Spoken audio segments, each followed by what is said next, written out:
طبعا كلكم تسألوا نفسكم أنا النهاردة جاي متشيك ليه؟ وبكل بساطة لأن الفيديو بتاع النهاردة مختلف عن أي فيديو عملته في السلسلة.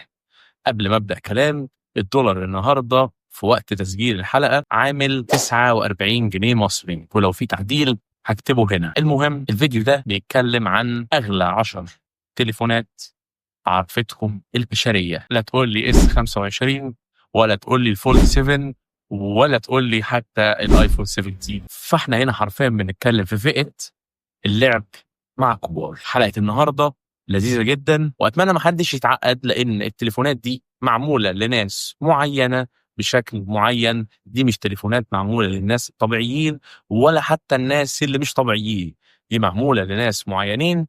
وكل التليفونات دي متباعة ومفيش منها حاجة تقدر تشتريها.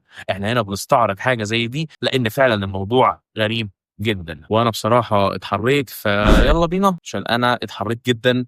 نبدأ بقى حلقتنا، نبدأ بالمركز العاشر. ولعلمكم التليفونات دي كلها في منها نسخ رخيصة جدا، واللي مغليها مش التكنولوجيا، اللي مغليها الحاجات اللي التليفونات دي معمولة بيها، ومحطوط فيها جميع أنواع الذهب وجميع أنواع الأحجار الغالية جدا. لكن كتكنولوجيا هو نفس التليفون الطبيعي اللي ممكن تشتريه بأقل بكتير من $1000. المهم نبدأ معانا. وفي المركز العاشر بلاك دايموند الفي اي بي ان سمارت فون من تصميم مصمم اسمه جارينجو. التليفون معمول من التيتانيوم والألماس وتصميمه مستقبلي جدا كده، وتصنع منه عدد محدود جدا وكان موجه قوي لرجال الأعمال. شكله كده كان تحس ان هو طالع من فيلم خيال علمي، مش تليفون طبيعي اي حد يقدر يمشي بيه او يستعمله. وده كان رقم 10 اللي سعره 15 مليون جنيه او ما يعادل $300,000. والمركز التاسع هنا ما فرقش قوي عن المركز العاشر في $10,000 او ما يعادله نص مليون جنيه. والمركز التاسع ب 15 ونص، تليفون الفيرتي سيجنتشر كوبرا. شركة فيرتي البريطانية دايما بتقدم تليفونات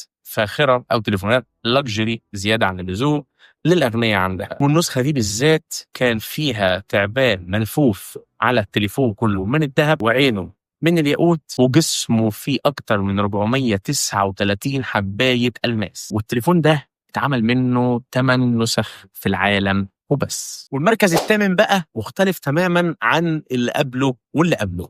المركز الثامن هنا دخلنا في فئة $1,000,000 أو ما يعادله بالمصري وهو 49 مليون جنيه. 49 مليون جنيه في تليفون، دي حاجة مش منطقية. بس طبعا زي ما احنا عارفين، وسامحوني على اسامي التليفونات اللي انا منطقها لان انا متاكد ان انا بقول الاسامي دي غلط 100%، ما عنديش شك. بس فعلا الاسامي غريبه لانها مش من شركات زي بتاعتنا الطبيعيه، لا دي من شركات جديده ملهاش مكان في السوق بتاعنا احنا ككوميونتي فقراء طبعا، لان زي ما احنا شايفين التليفون بيتباع $1,000,000، فاكيد احنا فقراء جدا بالنسبه لهم. يعني اللي معاه 12 برو مش عارف ابجريد، فتمام جدا يعني. بس انت اكيد هتسألني سؤال مهم جدا وتقول لي ليه التليفون ده $1,000,000؟ عمل ايه في حياته عشان يوصل للرقم ده؟ اقول لك انا بمنتهى البساطة، التليفون ده معمول من الذهب الاسود. تليفون معمول من الذهب الاسود وكمان خشب نادر عمره اكتر من 200 سنة. ده غير كمان بقى ان حتى في تمييز ما بين الاغنياء، يعني هم حتى لا دافع، شوف انت دافع $1,000,000 ومع ذلك برضه بيميز النسخة اللي قبلك عنك. كل ظهر تليفون محفور عليه رقم النسخة بتاعته، يعني اللي معاه نسخة رقم 1، اللي معاه نسخة رقم 7، اللي معاه نسخة رقم 11 وهكذا. فحتى وانت غني متميز، اللي معاه نسخة 11 عايز يجيب النسخة 5، واللي معاه 5 عايز يجيب 3، واللي معاه 3 معانا ربنا. ده غير كمان الغلاف بتاع ظهره اللي معمول ب 180 جرام من الذهب. يعني حرفيا انت ممكن بالتليفون ده مش هقول لك تغير حياه بني ادم، تغير حياه منطقه، حي كامل تغير حياته. بس ونيجي بقى للرقم 7. تمام، هو مش غالي قوي عن اخوه اللي قبليه، ويعني بنتكلم في فرق $200,000 كده، حاجات خفيفه برضه، يعني مش فئه، مفيش فرق مثلا 2 3 مليون. احنا عايزين نسخن بقى ونخش في الارقام ايه اللي بتتكلم. انا عايز اقول لك ان انت لو عرفت اغلى تليفون في التاريخ سعره كام، انت مش هتكمل الفيديو معايا اصلا. يعني مش عشان هتمشي، عشان مش هتستوعب قول ان انا بكذب عليك، بس دي الحقيقه والله، لان انا قعدت كتير براجع. بس يعني هو ده سعره، انا ماليش دعوه والله، ما ليا دعوه، هتعرف بس انا ماليش دعوه بجد. المهم رقم 7 اسمه جولد فيش، مش فيش لاميليون. اسمه غريب جدا بس يعني تمام، فهنعدي اسامي مسميات اغنياء. فقشطه، ده بقى اللي كان بيميزه ان هو اول تليفون في التاريخ يخش موسوعه جينيس كاغلى تليفون في التاريخ وقتها. طبعا احنا عندنا الرقم ده يعني ممكن تشتري بيه كفر للتليفون اللي في المركز الاول. جسم التليفون ده بقى ايه؟ دهب ابيض ومرصع ب 120 قطعه الماس، حاجه كده ولا يا ولا. شركه جولد فيش السويسريه كانت عاوزه تعمل حركه انها تخلي الناس الاغنياء يجمعوا الثروه بتاعتهم في جيوبهم. تحط تليفونك انت كده بقى معاك $1,200,000 في جيبك. بس طبعا التليفون زي ما احنا عارفين موجود معانا في القائمه، وده في حد ذاته حاجه كبيره جدا للشركه. رقم 6 بقى جهاز في الحنين منه، يعني ايه ما رفعش جامد قوي، نقدر نقول سعر منطقي برضه، 1,300,000 برضه، فرق 100,000 معقول، بتتكلم في بتاع 5 مليون جنيه، فتمام يعني مقدور عليها. الموضوع ما ضربش جامد قوي، احنا لسه الضرب جاي. جهاز بقى اسمه دايموند كريبتو سمارت فون، اسامي طبعا زي ما قلنا بتاعت اغنياء مالناش دعوه بيها، تمام. والجهاز ده بقى من تصميم بيتر ألسون. بس بقى اللي ميز الجهاز ده عن باقي اخواته اللي قبليه، يعني ان الجهاز ده ما كانش مجرد لاكجري وبس، لا ده كان جهاز متشفر بالكامل، يعني امان الامان، مستحيل حد يخترق الجهاز ده مهما كان. جهاز كان متأمن ومعمول لفئة الناس اللي عندها بجد ثروات، فما كنتش بتستخسر ان انت تدفع في نفسك حيالله 1,300,000 دولار عشان تجيب جهاز زي ده. والجهاز ده لعلمكم اتعمل لملياردير روسي كان عاوز جهاز يجمع بين الفخامه والامان، فعملوا له الجهاز ده عشان هو ملياردير مش عشان حاجه تانية. فكده الصوره وضحت الجهاز ده ليه سعره كده. بس ننسى بقى ايه اللي فات ونخش، لان دلوقتي الكلام اتغير. احنا الجهاز اللي قبل رقم 5 كان ب1,300,000، احنا كده دخلنا في فئة $2,500,000، يعني تليفون ثمنه 125 مليون جنيه مصري. انت متخيل الرقم؟ تليفون توب 5، ابالغ رقم 1. انا مستنيك معايا رقم 1 عشان بجد صدمة. بس انت عارف بقى ايه اللي يضحكك؟ ان التليفون اللي ب2.5 مليون دولار ده هو ايفون 3 جي، يعني انت كنت وفرت فلوس كتيره جدا. انت عارف انت كنت ممكن تجيب كام ايفون عادي من ده؟ حرفيا انت كنت ممكن تفتح براند ايفون في وقتها بال2,500,000 دولار بدون مبالغه. انت كنت اشتريت نص شركه ابل وقتها. فتمام يعني. وبرضه الجهاز ده من تصميم بيتر اولسن، الراجل ده متخصص اجهزه سعرها مبالغ فيه. والجهاز ده يعتبر اول ايفون يتحول لتحفه فنيه. نقدر نقول ان كده موضوع الجواهر والمشغولات دي كسرت حاجز السمارت فونز. الجهاز كل الاطار بتاعه معمول من الذهب الابيض، ومتغير له زرار الهوم، ومحطوط مكانه الماسه 6.6 إيراد. يعني انت زرار الهوم بتاعك الضغط عليه بتليفون بدون مبالغه، انت كل ضغطه انت بتخصم منه سعر تليفون. يلا نكمل، يلا نروح لرقم 4 ونشوف معانا التليفون الرابع سعره كام. هو اسمه شبه البيتزاية شوية، بس يعني خلينا مع بعض ايه نقول الاسم عشان ربنا يكرمنا في اللي جاي. هو اسمه جولد سترايكر ايفون 3 جي اس سوبريم. وبجد يعني انا قريته كذا مرة عشان شكيت ان في حاجة غلط، بس يعني ماليش دعوة، بجد ماليش دعوة. والتليفون ده سعره في الحنين ب 3,200,000 دولار، يعني بنتكلم في 160 مليون جنيه، حاجه من الرينج ده. يعني التليفون ده بقى من تصميم مصمم اسمه ستيوارت. الموبايل ده غلافه من ذهب عيار 22، وفيه 136 ماسه، وزرار الهوم فيه ماسه 7.1 إيراد.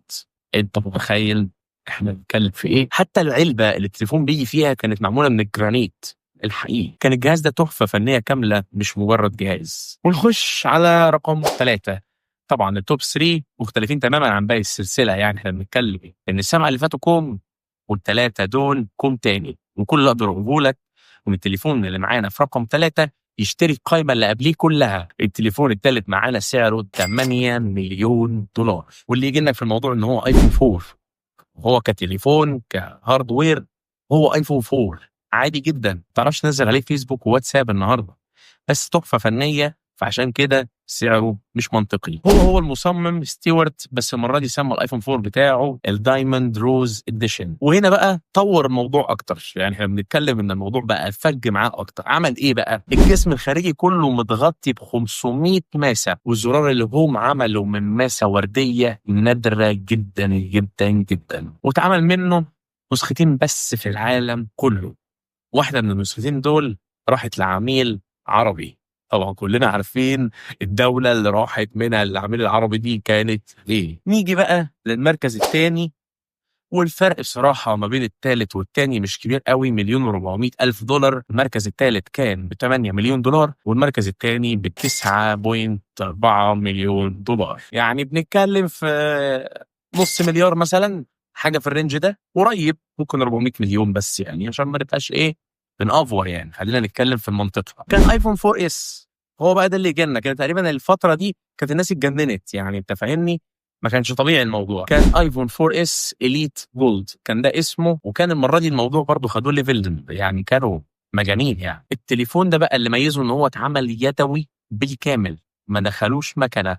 هتقول لي ازاي يدوي؟ هقول لك اكيد الدهب اللي اتركب فيه مش الجهاز طبيعي، الجهاز اللي هو ايفون 4 اس ما فيهوش اي اختلاف، لكن انا بتكلم على الحاجات اللي اتركبت فوقيه. الجهاز بقى معمول بالكامل من الذهب الخالص، وفيه 500 ماسه، وحتى لوجو ابل معمول ب 53 ماسه صغيره. ده غير كمان ان العلبه بتيجي من البلاتين، ولما تفتح العلبه بتلاقي عظم ديناصور حقيقي.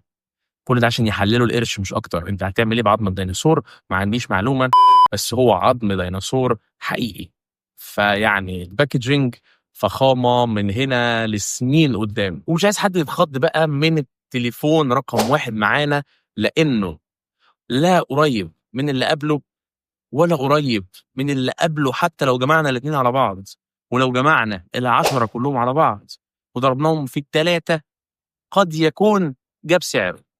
التليفون اللي معانا النهارده، عايزك بس قبل ما اقول السعر تكتب لي في الكومنتات هل السعر تخمنته صح او حتى قريب منه ولا لا. التليفون اللي معانا النهارده في المركز الاول سعره $48 مليون ونص. يعني بنتكلم في حوالي من 950 لمليار، او 900 مليار، 900 مليون اسف. يعني مش لازم نترجم، بس اظن الرساله وصلت. فالكون سوبر نوفا ايفون 6 بينك دايموند، اغلى تليفون عرفته البشريه، واظن ان هو هيفضل اغلى تليفون عرفته البشريه، لان حتى الجاب بتاعت السعر مش قريبه نهائي، حتى مش الدبل. ففعلا التليفون ده هيفضل كتير جدا على ما تليفون يقدر ياخد المركز الاول منه. راح ولا جه هو ايفون 6. انت النهارده تليفونك الاندرويد اللي انت ماسكه فئه اقتصاديه هيديك اداء احسن من الايفون 6. بس هنا القيمه مش في التليفون خالص، هنا القيمه في الحاجات اللي اتعملت على التليفون. في شركه فالكون لاكجري الامريكيه قرروا ان هم يعملوا اغلى تليفون في التاريخ بشكل غير مسبوق وبشكل غير مفهوم. الاثنين، التليفون معمول من ذهب وردي، ظهره ماسه ورديه عملاقه جدا ونادره جدا جدا جدا. والنسخه دي كانت مملوكه لمرات رجل اعمال اسيوي اسمه موكش امباتي تقريبا، ثواني نتاكد تاني، موكش امباني، اغنى راجل في اسيا. سعر التليفون $48.5 مليون. هسيبك تحلم، وبعد ما تخلص حلم مش هتكون وصلت لربع الرقم ده حرفيا. يعني الرقم ده كفيل انه يشتري لك اي حاجه انت بتحلم بيها في وقتها، ايا كانت هي ايه. انا ممكن اشتري بيه عشاء مع كريستيانو رونالدو وجورجينيا بميسي، قعدوا على ترابيزه واحده وما ادفعش الرقم ده كله. وبس كده، دي كانت حلقتنا النهارده بسلسله مختلفه شويه، خرجنا عن المألوف. ولو الفيديو عجبكم اتمنى تعملوا سبسكرايب، تدعموني باللايك والكومنت، وتقولوا لي لو عندكم اي تعليقات. في نفس الوقت تقولوا لي رأيكم في الفيديو، ولو عندكم افكار لفيديوهات جديده ابعتوها لي وهشتغل عليها وانفذها. كان معاكم حازم، تيك فيو، سلام.